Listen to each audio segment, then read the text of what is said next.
Olá, boas-vindas a todo mundo que acompanha o nosso programa. Hoje a gente vai fazer um mergulho profundo numa obra bem instigante. Bastante densa, né? Exato. Uma obra que tenta explicar um dos períodos assim mais complexos da nossa história recente. Uhum. A gente está falando do livro Tempestade Perfeita, o Bolsonarismo e a Sindemia Covid-19 no Brasil.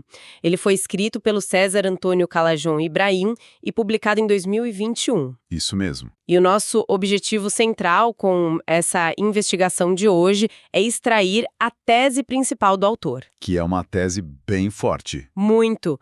O livro argumenta, basicamente, que a intersecção de um movimento político polarizado, que o texto define como bolsonarismo, com o vírus global, acabou criando o que a ciência chama de sindemia.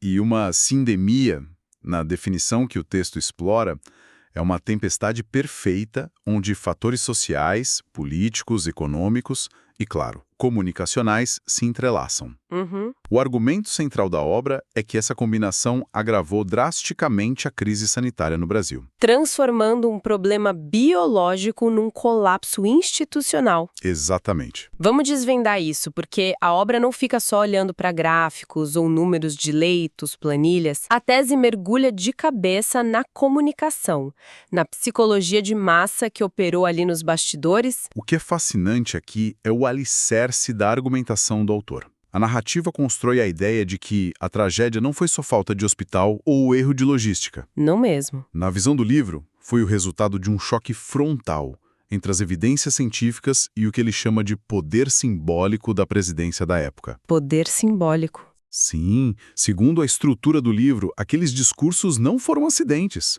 Funcionaram como peças centrais que moldaram o comportamento de milhões de pessoas vulneráveis. Tem um ponto logo no começo do livro que me deixou muito impressionada.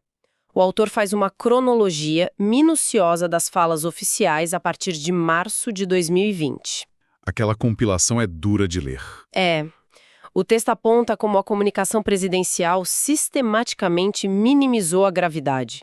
A obra relembra as vezes em que a doença foi chamada de gripezinha, ou quando a resposta oficial para os números de vítimas foi aquele "e daí? Lamento. Quer que eu faça o quê?" E a famosa declaração, não sou coveiro. Exato.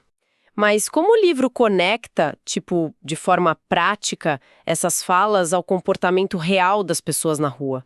Então, é aí que a obra traz a análise da historiadora Lilia Schwartz.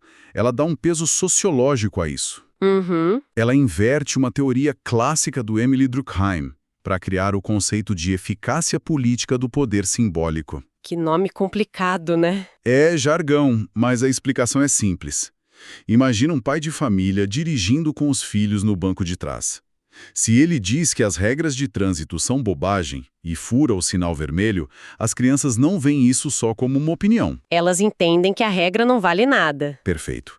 A atitude do líder funciona como um passe livre. Ou seja, o discurso, na verdade, valida a ação da pessoa. Segundo o detalhamento da obra, quando a liderança máxima de um país desdenha de medidas sanitárias, isso transcende a opinião pessoal. Funciona como um salvo-conduto. O livro argumenta que esse simbolismo autoriza implicitamente a população a ignorar as regras. O endosso oficial para correr risco. Exato, a população se sente respaldada para não usar máscara, para aglomerar, porque a autoridade máxima diz que estava tudo bem. E o que assusta é que o autor não fica só na teoria. A pesquisa correlaciona esse simbolismo a dados muito chocantes. Números bem concretos. A obra cita um salto estratosférico no registro de novas armas de fogo. Foram quase 180 mil só em 2020. Nossa! E tem mais um dado que a obra aponta. Um aumento astronômico, pago de 466% na venda de vermífugos. Remédios sem eficácia comprovada. Exatamente. As evidências médicas da época mostravam que não funcionavam contra o vírus. Mas as pessoas corriam para comprar porque o discurso oficial endossava isso repetidamente. A reflexão que o autor propõe para nossa audiência é clara.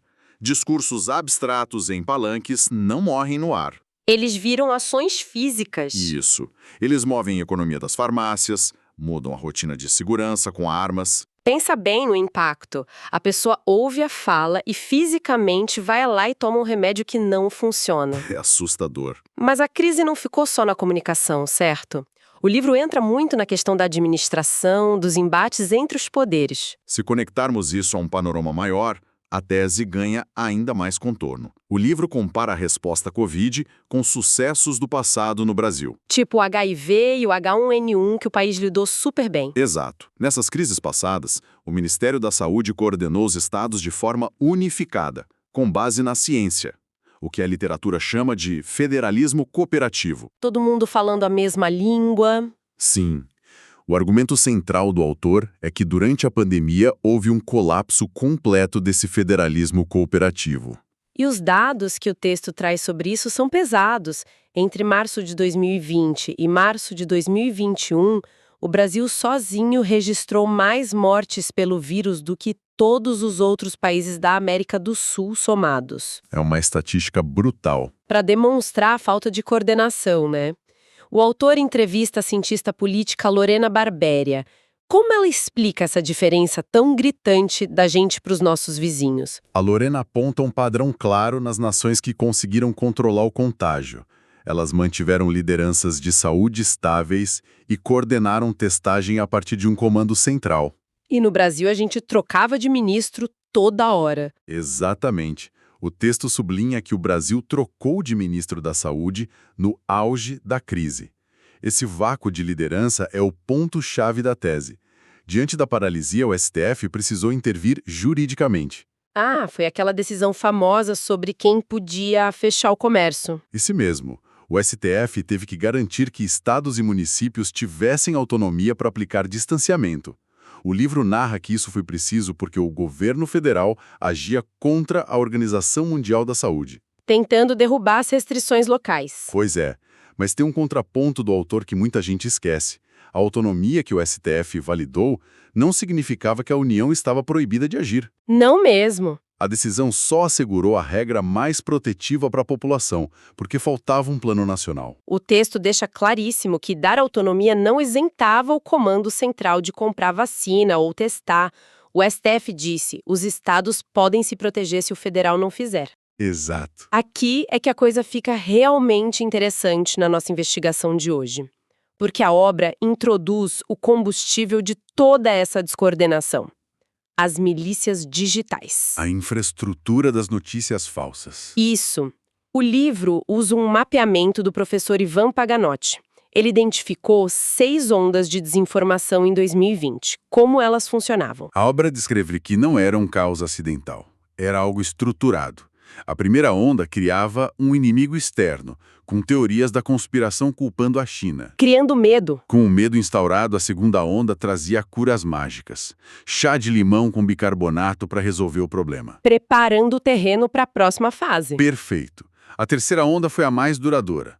Ela transformou a cloroquina num símbolo de identidade política. Não era mais medicina, era de que lado você estava. Isso. A quarta onda já mudou o foco para o pânico institucional, falando de caixões vazios, hospitais matando pacientes de propósito. Nossa, é assustador como uma alimenta a outra. E a quinta onda tentou dar uma cara oficial para a mentira, distorcendo dados de cartório para negar as mortes. E a sexta onda? Consolidou os movimentos anti-vacina que antes nem tinham tanta força por aqui. E o veículo principal disso tudo, que a pesquisa mostra, é o WhatsApp. O livro analisa a fundo por que o WhatsApp virou a arma perfeita. A criptografia de ponta a ponta. Exato, sem filtro. Mas a pesquisa também foca no formato do conteúdo. Áudios alarmistas, memes, isso burla o pensamento crítico, né? Esse é um dos pontos mais densos da obra. O autor argumenta que isso se aproveita de uma fragilidade educacional nossa. Muitas pessoas têm dificuldade com pensamento abstrato, focando mais num pensamento reativo e emocional. Um texto longo, o pessoal questiona. Mas um áudio de alguém chorando, dizendo que os hospitais estão vazios, aciona instintos primitivos. Impossível ter debate racional assim. Tem aquela história no livro do porteiro Senival, em São Paulo. Clássica. Ele recebeu um áudio dizendo que as máscaras importadas já vinham contaminadas de fábrica lá da Ásia. E o resultado, ele ficou com um medo paralisante de usar máscara. A proteção virou a ameaça na cabeça dele. Para o autor, esse é o exemplo cristalino de como o ecossistema atinge o cidadão. O livro até faz um paralelo muito forte com o genocídio em Ruanda. Como o autor compara isso? Em Ruanda, na década de 90, a Rádio Mil Colinas não era para informar. Era um instrumento de pânico íntimo. O locutor falava como um amigo, apontando quem era o inimigo. Entendi. A lógica do autor é que os áudios de WhatsApp funcionaram do mesmo jeito no Brasil. Uma voz no seu ouvido, mandada por um parente, criando uma confiança cega que instaura o caos. E o impacto disso tudo gerou um choque violento contra a ciência e, principalmente, contra a linha de frente médica. A obra traz a microbiologista Natália Pasternak. Ela levanta uns dados absurdos de financiamento, não é? Sim, o contraste é enorme. A pesquisa aponta que o CNPq destinou R$1 milhão para pesquisas de 3 tipos de vacina, mas o governo gastou mais de 11 milhões em testes de um remédio comprovadamente ineficaz. Esses números revelam bem as prioridades da época, segundo a tese do livro. E tem aquele dado orçamentário famoso: R$20 milhões gastos pelo executivo só com leite condensado em 2020. Caramba! Isso enquanto faltava cilindro de oxigênio e sedativo nos hospitais.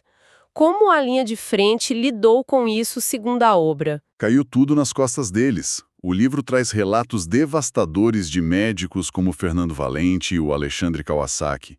Uma exaustão psicológica severa. Mas não era só o cansaço físico, né? Não, a obra documenta algo muito trágico. O desaparecimento de pacientes com outras urgências. Como assim? Desapareceram? As entrevistas mostram que casos de infarto ou apendicite sumiram da triagem. A população estava tão assustada com as fake news que tinha pavor de ir para o hospital. A quarta onda de desinformação agindo. Exato. O hospital passou a ser visto como o lugar onde havia uma conspiração para matar pacientes. O trauma nas UTIs multiplicou porque as pessoas chegavam tarde demais. O livro mostra que isso virou uma desumanização cruel contra os profissionais de saúde. Tem relatos de enfermeiros que no começo eram aplaudidos nas janelas e depois passaram a ter medo de usar branco no ônibus. Para evitar ataque, Imagina passar 12 horas salvando vidas e ser hostilizado na volta para casa porque a desinformação convenceu as pessoas de que você é parte de uma conspiração política. o quadro que o livro pinta é de uma ciência atacada e um esforço médico sabotado pela própria estrutura. Desidratar a ciência e apoiar tratamentos falsos, segundo a obra, não foram tropeços. Foram escolhas para manter uma narrativa de normalidade. Aceitar a gravidade seria ter que parar a economia. Isso mesmo. Então, o que tudo isso significa? Qual é o grande resumo da obra? A tese que a gente extrai hoje do Tempestade Perfeita é que essa tragédia não é só o estudo de um vírus contagioso. Longe disso. É o estudo do colapso de um ecossistema. A mistura de desinformação bem estruturada, falta de comando central, recusa da ciência e briga política transformou a crise biológica nessa catástrofe social e institucional. Isso levanta uma questão importante que talvez seja o grande legado de discutir um material assim. O valor de entender essa tempestade perfeita é preparar a sociedade criticamente para o futuro. Sem dúvida. Observando o poder simbólico se misturando com aplicativos sem filtro, a gente vê o impacto de vida ou morte disso. As ferramentas digitais perderam a inocência, né? A obra mostra que elas podem ser armas de confusão em massa nas mãos erradas. E partindo dessa premissa do texto, eu deixo uma reflexão provocativa para a audiência. Se a gente presenciou todo esse colapso e pânico por causa de áudio de WhatsApp e meme ruim, diante de uma ameaça física que lotava hospitais reais, O que vem por aí? o que vai acontecer quando a próxima crise global não for biológica, mas totalmente digital e cognitiva? Nossa, é uma pergunta bem assustadora. Com o avanço da inteligência artificial criando vídeos e clonando vozes hiperrealistas, como a gente se defende? Se o áudio do porteiro causou pânico, imagina um vídeo perfeito de um líder declarando guerra, ou um médico gerado por computador anunciando um vírus novo. Pois é. Como criamos anticorpos institucionais e educacionais contra pandemias de hiperrealidade, onde acreditar nos próprios olhos é armadilha. Fica aí a reflexão. Um cenário que exige atenção máxima e pensamento crítico constante. Com certeza.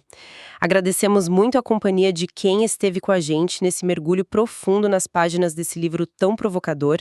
Esperamos que essa nossa análise tenha trazido perspectivas claras e ajudado a iluminar esse debate sobre comunicação, ciência e sociedade. Continuem questionando o que recebem nos celulares, busquem fontes seguras e até nossa próxima investigação.